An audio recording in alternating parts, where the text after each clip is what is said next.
Iran को पड़ोसियों पर नहीं है यकीन, अरब देशों को दी है खुली धमकी, आखिरी धमकी दे दी है।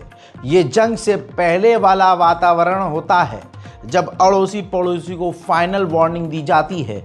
ईरान ने अरब देशों को धमकाते हुए कहा है कि अगर आपने दुश्मन का साथ दिया तो हम इसको हॉस्टाइल एक्ट मानेंगे और अपने ऊपर हमला मानेंगे। यानी अगर आपने अपने एयर स्पेस और ज़मीन का इस्तेमाल दुश्मन को करने दिया और हम पर आपके इलाके से हमला हुआ तो हम आपको भी निशाना बनाएंगे और आपको दुश्मन का साथी मानेंगे। हजरात हजरात हजरात, उधर दोस्तों पूरी तरह से IRGC की कुछ फोर्स, ईरान की तीनों सेना, वायुसेना, थल सेना और नौसेना पूरी तरह से रेड अलर्ट पर है। जी हाँ, रेड अलर्ट पर है। ईरान ने डिफेंस एक्टिव कर दिए हैं। साथ में अब ईरान के एयर स्पेस को कभी खोला जा रहा है, कभी बंद किया जा रहा है। इलेक्ट्रॉनिक वॉरफेयर का इस्तेमाल ईरान करना शुरू कर चुका है। ऐसा माहौल बन गया है कि अब ईरान से टकराव ज़रूर होगा, ईरान पर हमला ज़रूर होगा। इज़राइल को बचाने के लिए, इज़राइल के डिफेंस को मजबूत करने के लिए अमेरिका ने भारी मात्रा में third air defence system Israel भेजे हैं। जाहिर सी बात है, गाज़ा के अंदर अब ऐसी कोई ताकत है नहीं जो इज़राइल पर हमला करे।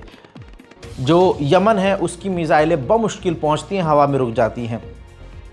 लेबनान बिल्कुल भी हमला इज़राइल पर नहीं करेगा। इराक की तरफ से इज़राइल पर हमला नहीं होगा। ऐसे में ये तमाम तैयारियां फिर किसके लिए, किससे बचने के लिए की जा रही हैं, और वो सिर्फ एक ही तो है, ईरान। हज़रात मोहतरम, इसी के साथ डियागो गार्सिया का एक AI जनरेटेड वीडियो आधिकारिक तौर पर ईरान ने बनाया और एज अ धमकी रिलीज़ किया।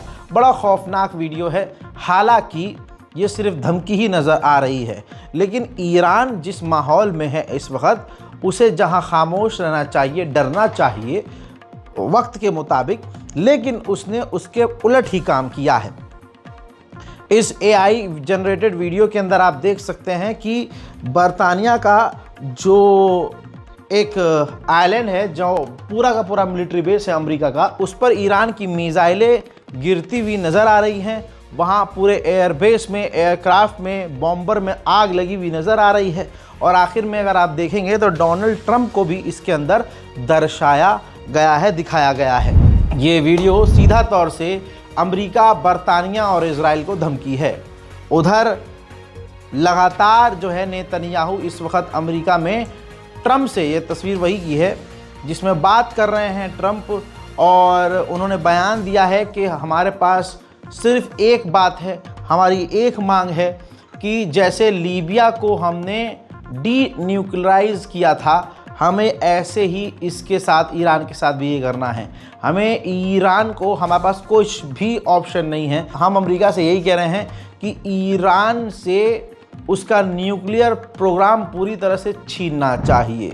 हज़रात मोहतरम, जिस तरह का माहौल बना दिया गया है ईरान के ख़िलाफ़ और न्यूक्लियर से जो डर दिखाया गया है, अब मामला अमेरिका और इज़राइल पर उल्टा पड़ रहा है। पार्लियामेंट के अंदर, ईरान के पार्लियामेंट के अंदर अब मेंबर ऑफ पार्लियामेंट अब मांग कर रहे हैं कि हमें अब परमाणु बम बना ही लेना चाहिए। देखिए,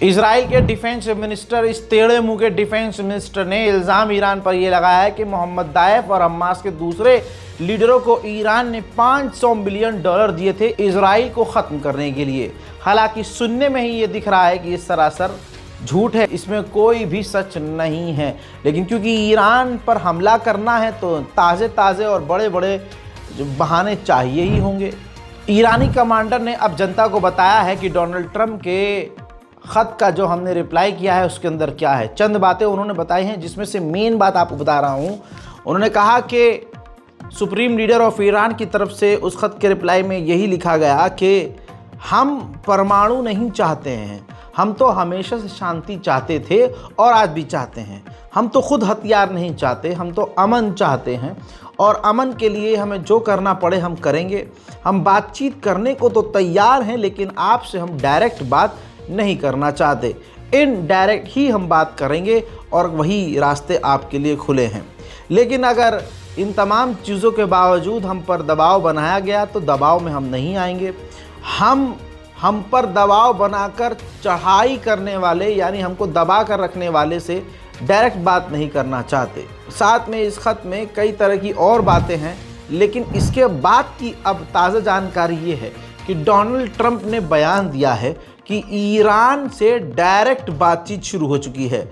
अब देखिए, डोनाल्ड ट्रंप की ये बात सच है या झूठ, इसको हम वेरीफाई नहीं करते हैं, लेकिन ट्रंप ने यही कहा है। उधर ईरान को जहां हम गरीब कह रहे हैं और समझ रहे हैं, ईरान ने 2 टन 2 महीने में सोना, 2 टन सोना सिर्फ 2 महीने में चीन से ख़रीदा है। अब वो अपनी जमा पूंजियों को सोने में कन्वर्ट कर रहा है या क्या कर रहा है, या आप कमेंट करके बताइएगा। बात करें ईरान की ऑफिशियल स्टेटमेंट की, तो ईरान ने कहा है कि अमेरिका से हम जब भी बात करेंगे ओमान के ज़रिए ही करेंगे। न्यूक्लियर प्रोग्राम पर, पूरी दुनिया के न्यूक्लियर प्रोग्राम पर नज़र रखने वाली एजेंसी IAEA के चीफ ने कहा है कि मैं बहुत जल्द तेहरान जाने वाला हूं, ताकि ईरान और अमेरिका के बीच किसी तरह का तनाव और ज़्यादा न बढ़ जाए। हज़रात, ईरान ने आधिकारिक तौर पर धमकाया भी है, और धमकियां तो छोड़ दीजिए, मेन बात बताता हूँ। ईरान ने आधिकारिक तौर पर कहा है कि हमारी फ़ौज हर मुश्किल के लिए तैयार है, हमारे पास तमाम प्लान मौजूद हैं और हम हर तरह से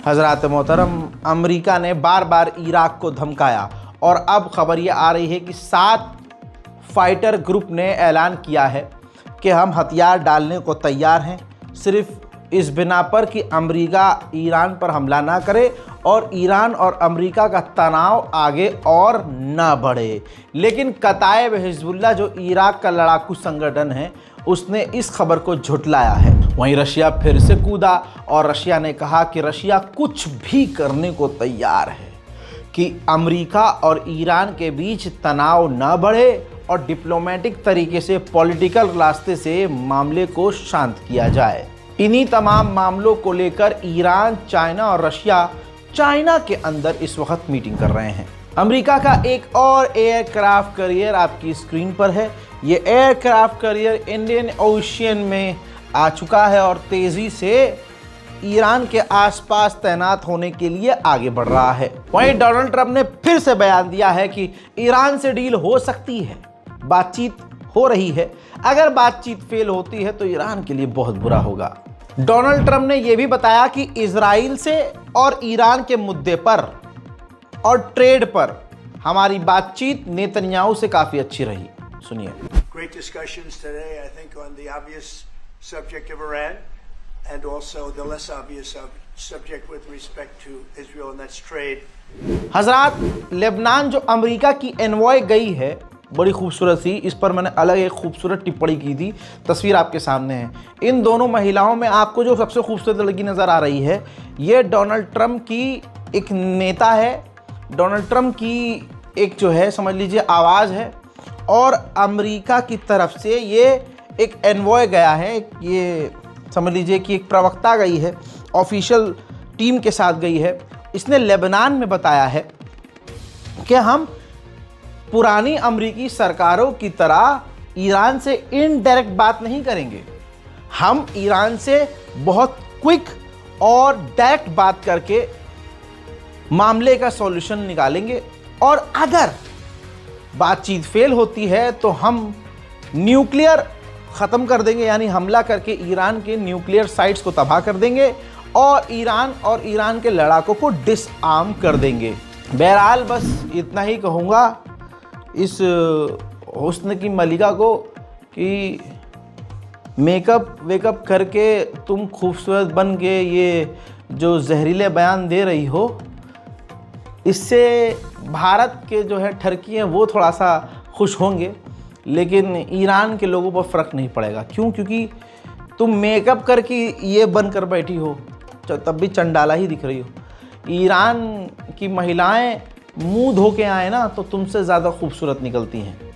तुम अपना मुंह धो लो, मेरा गोटा तुमसे ज़्यादा खूबसूरत निकलेगा। बहरहाल ये अब इज़राइल के नक्शे कदम पर अमेरिका है, क्योंकि इज़राइल भी यही करता है। जब दूसरे देशों को और दूसरे देश को एनवॉय को झुकाना हो, दूसरे देशों के बादशाहों को कमज़ोर करना हो, तो ये अपनी औरतें आगे कर देते हैं। मेरे दोस्तों, एक बड़ा अपडेट आ रहा है जो कि अच्छा अपडेट नहीं है। अपडेट ये है कि इज़राइल का मानना ये है कि हम इतने कैपेबल हैं कि हम ईरान की आर्मी, ईरान की न्यूक्लियर साइट और ईरान के हथियार खाने जो बंकर के नीचे हैं, ज़मीन के नीचे हैं, जो कि मिसाइल सिटी है, उसको हम अपने ही दम पर तबाह कर सकते हैं। हमें रिफ्यूलर्स की भी ज़रूरत नहीं है, हमारे पास पहले से ही रिफ्यूलर्स हैं, टैंकर्स हैं और बहुत सारी चीज़ें हैं। लेकिन कोऑर्डिनेट्स की और हमें जीपीएस की, हमें इंटेलिजेंस की अमेरिका की थोड़ी सी ज़रूरत लगेगी। लेकिन बड़ी ज़रूरत अमेरिका की है कि अमेरिका हमारे हमले के लिए राज़ी हो जाए, कि अमेरिका हमें ग्रीन सिग्नल दे, ताकि अगर 1% भी आगे ऊंच नीच हो तो अमेरिका हमारा साथ दे। वरना हमें ईरान को बर्बाद और तबाह करने के लिए अमेरिका की ज़रूरत नहीं है, ऐसा इज़राइल का कहना है। बात अब यमन की। यमन के हौथीस के एक सीनियर लीडर की अमेरिका की बमबारी में मौत तो हो गई है, लेकिन फिर भी यमन डिटा हुआ है, टिका हुआ है। मेरे दोस्तों, ये तस्वीर देख लीजिए। ये यमन के ऊपर अमेरिका ने जो हमला किया है, उस हमले के बाद जो हाल हुआ है, ये तस्वीर मैं आपको इसलिए दिखा रहा हूँ ताकि आप समझ सकें कि जिस तरह के हमले इज़राइल गज़ा पर कर रहा है, उसी शिद्दत वाले हमले यमन के हौथीस के ठिकानों पर अमेरिका कर रहा है। लेकिन इसके बाद भी अमेरिका ने एक बड़ी बात कही। अमेरिका ने कहा, पूरी ताकत झोंकने के बाद, कि इस तरह से यमन को, हूथीस को मिटाना मुश्किल है, काफ़ी मुश्किल है। ये अब बहुत मुश्किल हो चुका है कि इनको हवाई हमलों के ज़रिए या इस तरह के हमले करके हम मिटा सकें। ग्राउंड ऑपरेशन ज़रूरी है, ग्राउंड पर हमें हमला करना होगा। अब ग्राउंड पर हमला करने के लिए अमेरिका अकेले तो जा नहीं सकता, उसे किसी न किसी अरब देश का साथ चाहिए। इससे पहले की बात आगे बढ़े, यमन के हौथीस ने यूएई को धमकाना शुरू कर दिया है, रिपोर्ट मौजूद है। यूएई पर हमला करने की तैयारी अब कर चुका है यमन के हूथीस जानते हैं कि अरब ही गद्दार हैं और अरब देश पूरी गद्दारी हमसे कर सकते हैं, जिसमें सऊदी अरब पर भी उन्हें शक है। आपको बता दूं, ये तस्वीर देखिए, अमेरिका इस तरह के बम, यही बम यमन के हूथीस पर गिरा रहा है। अमेरिका ने खुद ही अपने बमों और हथियारों को दिखाया है।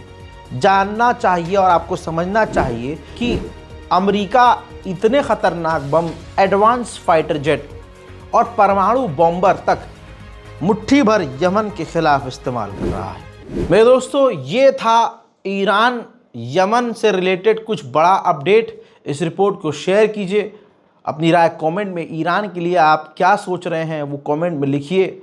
और अगर अभी भी आप शिया सुन्नी में उलझे हुए हैं तो माफ़ कीजिएगा दोस्तों, भारत के मुसलमान अगर अब भी शिया सुन्नी कर रहे हैं तो फिर जो मोदी सरकार पिछवाड़ों पर इनकी क्रांति लिख रही है, फिर वो सही है। जय हिंद।